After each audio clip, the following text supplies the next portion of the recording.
Vote কচু আজকে রান্না করছি। ভোট কচুটাকে এইভাবে সরু সরু করে আলু ভাজার মতো কেটে নিয়েছি। নুন মাখিয়ে রেখেছিলাম 5 মিনিট। তারপর গরম জলে ভাপিয়ে নিতে হবে। জল দিয়ে বসিয়ে দিয়েছি, কিছুক্ষণ ভাপিয়ে নিচ্ছি।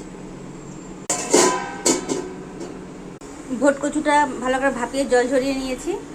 গরম হয়ে গেছে, কড়াই তেল দিয়ে দিলাম।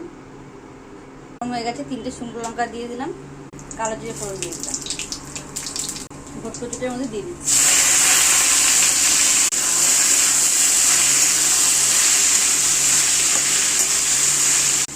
নুন দিয়ে দিলাম, হলুদ দিয়ে দিলাম।